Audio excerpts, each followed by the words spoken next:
Hey guys, welcome back. SilverContrail here, and we are once again playing SolitaryCraft, SolitaryMini pack. Lots of fun. Last time, spent a lot of time doing crafting recipes and such. Not a whole lot of time building, and unfortunately today is going to be a little bit more of that. We've got to set up some stuff because it's a pain to not do so. Like for instance, I don't have a lot of glass right now, and I'd like to set up a way so that I always have glass on hand. And to do that, we're going to need to automate some things. Lots more automation, convenience, sort of stuff that's all possible thanks to applied Energistics and thermal expansion. Mostly those two mods. If I can talk today. Couple of things from last episode. My quarry finished. I got a lot of stuff from that. Not a whole lot of quartz, which was really too bad. Certus quartz from applied Energistics. And yeah, it's going to be a problem. There's an easier way to get it, which is probably using the RotaryCraft boring machine, but that's boring and hard to use. Actually, it is fairly difficult to use, so I don't really like using it if I don't have to, and I always feel like it's gonna go haywire on me one of these days.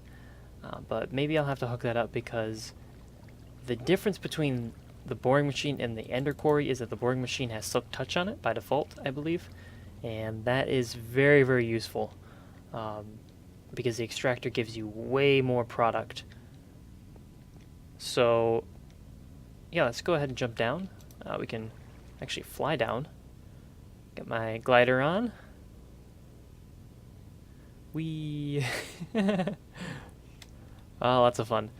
Of course, I've been watching the Minecraft Feed the Beast, and they just had some rule changes where they're going to make it a little bit more. They're going to give players a little bit more incentive to do PvP, which is going to be nice because there hasn't been a whole lot yet, and I've been really interested to see some of these players go at it and see some of their methods debunked because I think some of their methods of attack and defense are just not going to work out at the end of the day, but we'll see which ones survive when people finally do start to go head-to-head. Other than that, I've been playing a lot of Simulation Protocol, which is a complete the monument map that Etho and Pause and Beef are playing, and you can see I still have my roof done. That map is a ton of fun, and I highly recommend you go download it and play it. It's so much fun. I'm about halfway through it. I'm not recording it. I uploaded a segment of it earlier, but I don't really record CTM maps because I don't like how I play through them. It's very slow, I don't really talk a lot, and I like to go at my own pace, so yeah, that's why I don't record. But otherwise, yeah, this is my setup. A little bit different from last time. This thing I've actually never used. This is kind of a cool tool within Applied Energistics, and I've really never used it, and I built it, and I set it down, and I was going to use it, and then I didn't, so it's whatever. It's just kind of sitting here, and yeah, I expanded my, I think I had this last time actually, the ME Fluid Terminal. This is from Extra Cells, which is an add-on to Applied Energistics. It allows you to store liquids as you would store items, so instead of items in here, you have liquids, so you have lava and water. The way I'm storing these is I'm storing them using combination of things. I have a new drive here with a 1K fluid storage, and this stores about, how much does this actually store? This stores 6 millibuckets, so that's 256 buckets of lava. And this actual the resonant portable tank here, this stores 64 buckets, so if you combine those two, you get a total of 320 buckets of lava, so I could pull out 320 buckets. Where it's getting this stuff from is from the Tesseract here. This is hooked up to that lava power. If you remember the magmatic engines I had down there, I gutted all that. In fact, we can go look at it. I pulled everything out of the bottom base, basically. I don't plan on using this dark basement anymore, so you can see all of the stuff is gone, all the wiring is, almost all the wiring anyways. Still a little bit left around. There's still some things in these chests that will eventually get moved. Some decent picks down here, actually. But yeah, these, I mean, it's mostly irrelevant stuff down here. A couple of cool books. A lot of building blocks. In fact, I will take those bricks, because I'm always running out of bricks. And a comparator, which didn't end up working for me anyways. And then, where was I? Yes, so the Tesseract here is pulling in the lava, and it's being imported thanks to an import bus. Works just like the other Applied Energistics bus. It imports a fluid type, and this bus is just going to import... Oh, that's interesting. There's different modes for this. I don't really need to change it. It's going to import the lava fluid that's coming out of the nether, and it's also importing water, which I'm getting down below. Down here. There is a aqueous accumulator here, and I'm pumping this water over to the extractor, which definitely requires it for operation. And then the... which one is it? I think both of these guys need water to run. Yeah, they need water, so it's being pumped to these guys. So anywhere this fluid duct is going is pumping the water. But I also have another ME fluid import bus over here. This is importing that water into the system, and it's being stored. I don't know why I went this way. I keep doing that too. I really should block this off so I stop doing that, because I have a perfectly valid elevator right here, but I love to go up that back entrance. I don't know what's going on. Anyways, where was I? Yeah. So that's being imported into the system, and then it's being using another storage bus. You know what? Actually, we need to... I want to change this. I want it to go right here. Okay. Just to make sure. For future reference. Yeah, so this storage bus is basically treating this as an inventory for the ME system. It is very similar to using a storage bus in Applied Energistics. Basically, it's saying that this is part of the entire network. It would be the equivalent of me making one of these storage cells, which store fluids, and putting it in there and filling it up with the water. Instead, I just have it as a more or less physical item in the world, and if I request water from here, it will pull the water out of here first and then draw it in. The lava is being stored both in here and in here, so it's a little bit different.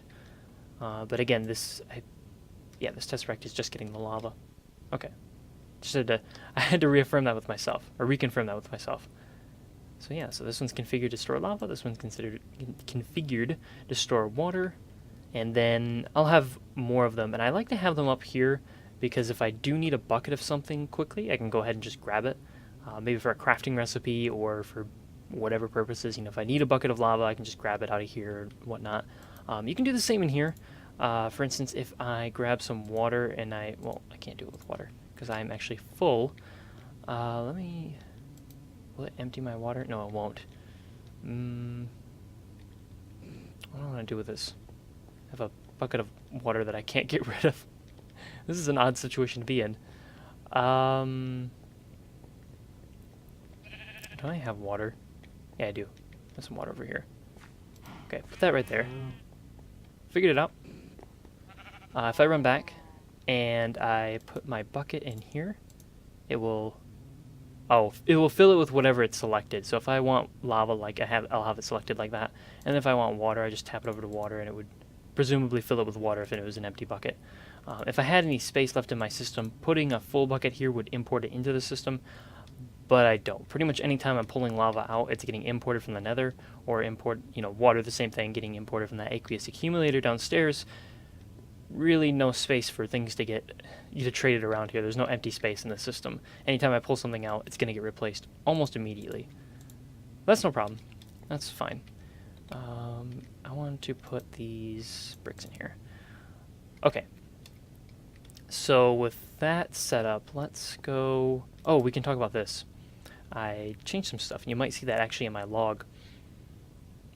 I changed some stuff over here. I added a... How do I want to do this? I added another row, basically coming this way. So this row right here is a new row of hydrokinetic engines, and this is giving me a grand total of, let's check it out, 558 redstone flux per tick. So it's a little bit less Then the other line, that one's about 600. And the reason is that it's missing one more engine, and that's because I have to run it in reverse. These engines, I think I talked about this before, they only turn in one direction. They turn counterclockwise. So I can't point them that way because they won't turn. And so if I have anything on this side of this water stream, it has to be pointed back towards me. And so I've got this kind of it's a little bit of a convoluted setup. And we'll go downstairs and look at it real quick. Basically, that line of hydrokinetic engines right here, this is all going to be powering that grinder? Yeah, the grinder, which is then creating the seed oil, and it's sending it, or the lubricant, and it's sending it along this line all the way to the back of this one. Here, a skeleton. Oh, that's because my spawner's on downstairs. I was like, what is that noise? Yeah, so this is sending it to the back of this, which of course is powering that line. It's coming over here, and it's going into the back of this line. It's also going this way and going up into the new line, and then the power from this engine here is coming down along and then going into the bottom of the Tesseract. So, or not the Tesseract, but the resonant energy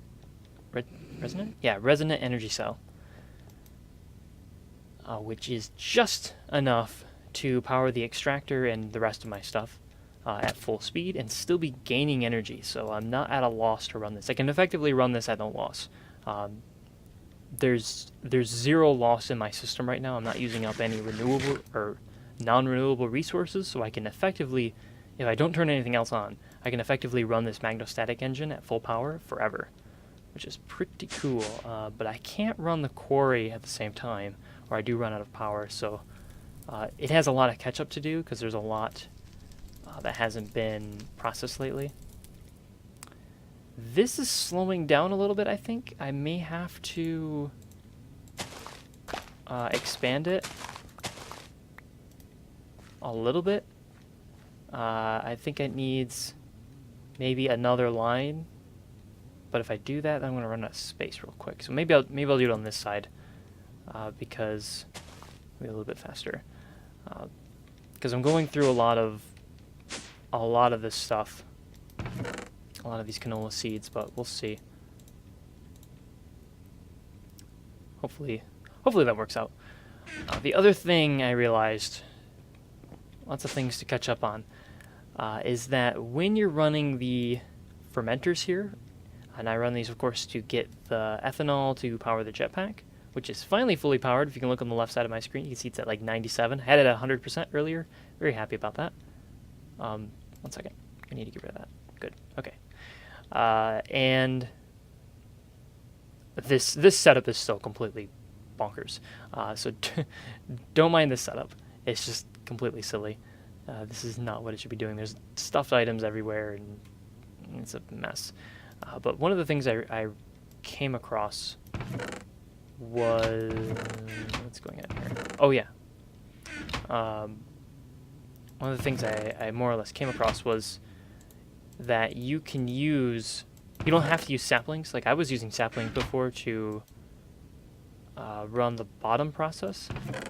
And that is one piece of plant matter you can use. But you can also just straight up use sugarcane. So, yeah, that's a perfectly valid option. So if we pull this yeast out and we put it up here, we can see that it will still run just with sugarcane. So actually to do this whole process, the only thing you need is sugarcane and dirt. So pretty nice. Getting a lot of sludge out of that. That there is... Oh, I have this set. If I get rid of that, will it just import everything? It will. I don't know if I wanted to do that. Oh well, we'll try it. Oh no, we do need to be set to do things, don't we?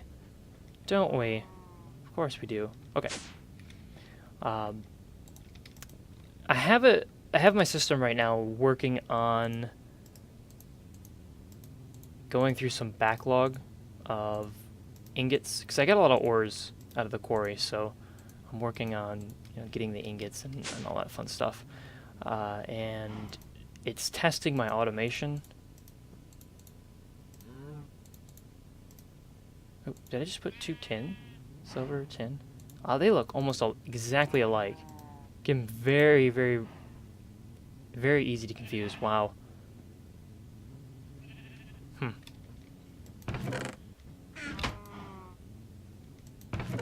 Okay. Okay, so that's limited to those things, which is what I want, really. I guess I could change how I... No, that's fine. Yeah, it's working through all those ingots again now.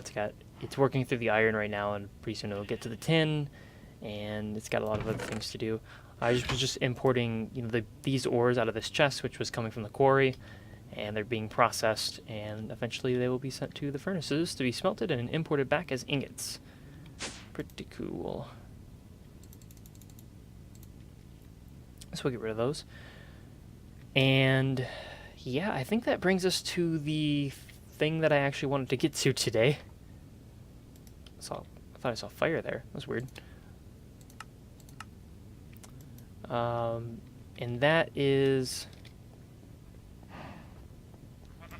getting some automation done, getting some auto-crafting, slightly more complex auto-crafting, where we need to process materials before we use them. In some cases, when you craft something, you need to pass it through a furnace, or you need to have a raw material and then you need to pulverize it, and it's not necessarily in your best interest to do that all at once. Instead, you want to do that at the moment of crafting, which means you need to have an automated setup. And there's definitely ways to do that with automation here. So let's take one of the basic about Energistics components, the processor. This is because there's actually two of them. The ME basic processor is created by smelting a basic processor assembly. I have the system capable of making this, so it can simply craft this whenever I request it. What it can't do is it can't make the basic processor because it can't smelt it automatically. I have two options here. The first one would be to simply set up an export bus to automatically export all processor assemblies into a furnace, which will then turn into a basic processor.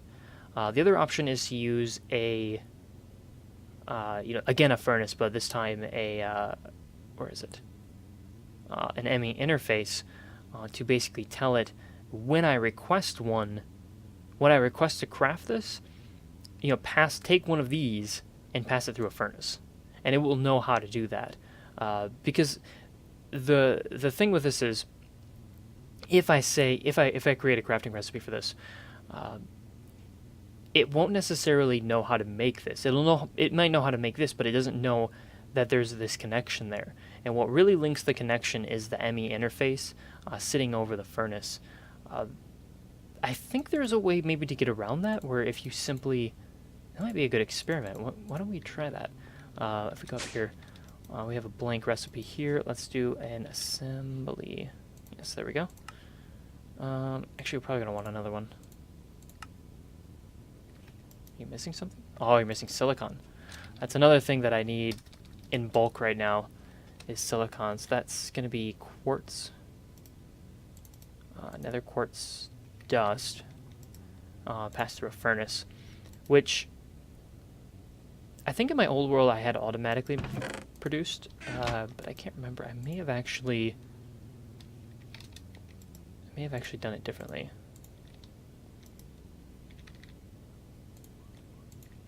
But let's do this. So we're gonna do the following. Basically, we're gonna say if you have one of these, you are going to have one of these at some point. And I'm not gonna tell it. It's not gonna know how to make that, but it's gonna try to do that crafting recipe there. I think, I don't know if it'll automatically detect that it can't do that. Ooh, it's red. So I wonder if it will even let me do it. It knows the crafting recipe doesn't work, so it's red. But my question is, will it create that item? If I say make a basic processor, will it create the assembly? Okay, so let's try this. No, it doesn't. No. Okay. All right. That's fine. We will cancel that. And we'll go grab that recipe out of here. And we can keep the recipe, actually, because we'll be using it. So what we can do is we can come over here. We can grab some cabling, which we don't have any of, as usual. Because why would we have cabling lying around? Oh, I don't want that. And then we need conduits. I think I have some of this stuff. Curious to see exactly how much I have of it. Go back downstairs. Alright, so let me get my bag out. Love this bag. Just keep all of my handy dandy stuff in here. I have no conduits. Wow, I am completely out. And how far does my AE line go? Not very far. That is really not good. But I can set this up for example. You know, this doesn't have to be the final product if I don't want it to be. So yeah, let's do that. Let's just set it up, you know, for example. Let's get the bag out. We only need... Oh, I don't have any conduits. I thought I would have like some basic conduits, but I guess... Oh, I do have some leadstone. Transfer 80. That's enough. The basic machines, they don't... I'm pretty sure they don't take more than 80 redstone flux per tick, so it actually does not matter that you're using these conduits. I just kind of use them, you know, around my base because one, they look a little bit nicer, and two, if I do plan on hooking up something else, then you know, I have those available to me. And the other thing, is that processing? Okay. They've been like lit when they're not actually processing anything, so it's kind of weird. I don't know what's going on with that. What am I looking for? Oh yeah, redstone furnace. Let's put you right here. And it really doesn't matter where, because again, this is going to be for example. Oh, I can't hook these up? Oh, I can't hook these up. Oh, okay. Yuki. Well, let me...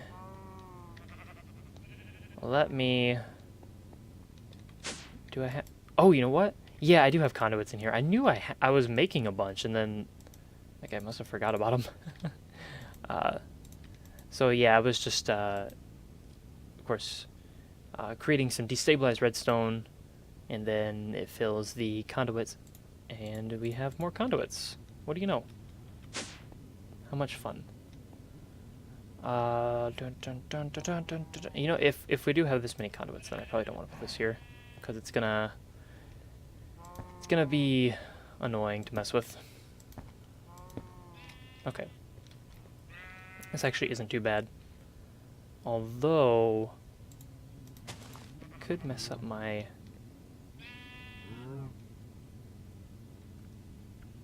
Usually the way I do these when I automate them is I have the redstone furnace. Basically, you know, like I have them like here. But I have the interface on top, and then I have the power going around the back. I have these set up a little bit differently, so I'll have to change how I have these oriented a little bit. So I kind of want it to go like this almost, and then come across. So let me grab the rest of those conduits that should be done cooking now. Done cooking, yeah. Let me just cook up some redstone conduits. Oh, that is nice. Good. We got lots of conduits now. And we want to go... Let's just say, for example, right here. And then we have the interface. So we want to put this on top. There we go. I've been thinking about probably using this method again to kind of import items out of here. But we will... we might experiment with some stuff. We'll see. So the interface is kind of interesting. This is a block that can do a lot of different things. If you put a export config in here and export items, you can grab items out of here, and it will automatically craft them for you. And it will try to keep an item in here at all times. So this is really handy if you've got like a lot of, like maybe 8 items. Or if you want to make more of these, then you can make however many more of them you need. And you can... Crafting mode. Crafting items will need what? Yeah, while exporting. So Like if I, for example, if I always wanted to keep iron picks in here, I could tell it how to craft iron picks, and then I could always be able to grab an iron pick out of here and it would just craft them whenever I needed them, which is pretty interesting. The interface also works kind of differently with different blocks and stuff. Like for this, I'm switching it into a different mode where it's only going to interface with this block. I've told it not to interface with anything else, and we're going to put this recipe in here. So what this is telling it is that the ME interface now knows that if it is given a basic processor assembly and it interfaces with the redstone furnace here, we can set the import on the top to be open, turn everything else off except for the bottom, which will be on red for output. It will receive energy, or will receive this processor, actually this specifically, and it will then craft it. So this will be export configured, I think, and it may actually not have enough. Yeah, it doesn't have any silicon, so that's why it's not making them. Otherwise, it would have already put one in there. So if I put one silicon in there, like I just did now, and I look for it, it should be gone. Why you're not gone? Why are you still there? Or does it craft at the?